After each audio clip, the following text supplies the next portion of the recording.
سب سے پہلے یہ نقطہ سمجھنا ہوگا کہ حضرت امام حسین رضی اللہ تعالی عنہ نے یزید کی بیعت سے انکار کیوں کیا، تو اس پر مفصل گفتگو درکار ہے۔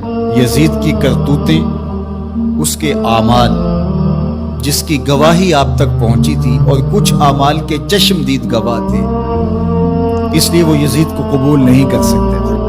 آپ نے بیعت یزید سے انکار کرتے ہوئے کہا مثلی لا یبایع مثلہ، لوگوں میں بیعت یزید سے انکار اس لیے کر رہا ہوں کہ میرے جیسا شخص اس جیسے شخص کی بیعت نہیں کر سکتا۔ یہ دو لفظوں میں پوری گفتگو کا خلاصہ آپ کے سامنے رکھ رہا ہوں۔ مثلی لا یبایع مثلہ، میرے جیسا شخص اس جیسے شخص کی بیعت نہیں کر سکتا۔ اگر امام حسین یزید کی بیعت کر لیتے، قیامت تک ظلم اور جبر کے ساتھ مفاہمت کو سند جواز مل جاتی۔ لوگ کہتے جب نواسہ رسول نے یزید کو قبول کر لیا، اس شخص نے یزید کو قبول کر لیا، اس کے ظلم، جبر اور زیادتی کے باوجود، جس کو گٹی رسول نے دی تھی، جس کے کان میں اذان اور اقامت رسول نے کہی تھی، جس کو اپنا لعاب حضور منہ میں دیتے رہے، جو حضور کے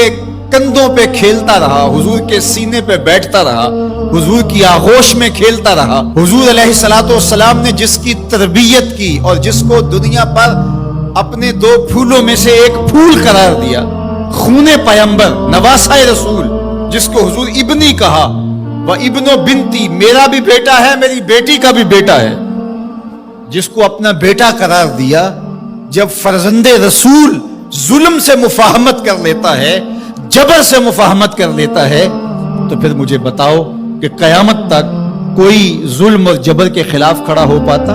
ایسا راستہ کھلتا کہ بند ہونے کا نام ہی نہ لیتا۔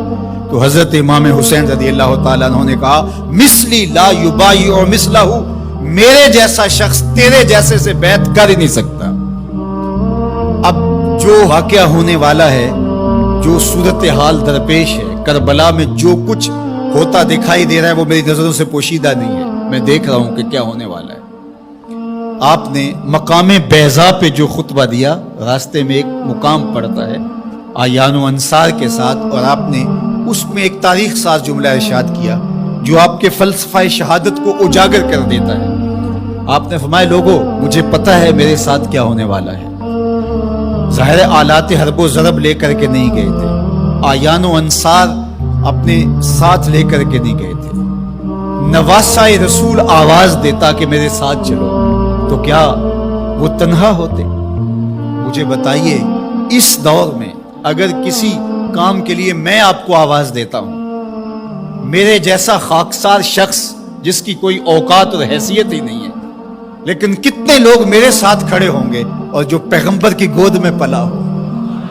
جب حسین ابن علی آواز دیتے تو کیا لوگ ساتھ کھڑے نہ ہوتے؟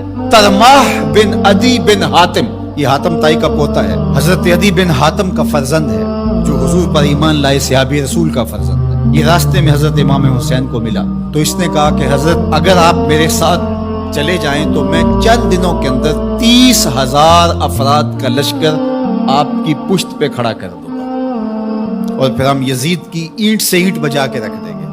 لیکن ترماح بن عدی کی پیشکش کو حضرت امام حسین نے قبول نہیں کیا، کہا بس مجھے جانے دو۔ تو کہا کہ لوگوں، میرے ساتھ جو ہونے جا رہا ہے، جو میری آنکھیں دیکھ رہی ہیں، مجھے اچھی طرح معلوم ہے، ہونے والے مناظر میری آنکھوں کے سامنے گھوم رہے ہیں، کوئی چیز میری نظروں سے پوشیدہ نہیں ہے، لیکن اس کے باوجود بھی میں کیوں جا رہا ہوں؟ تو وہ لفظ سنیے، عظیمتوں کی کتنی دل آویز کہانی ہے، کانسیپٹ کتنا واضح تھا، تصور کتنے واضح تھے۔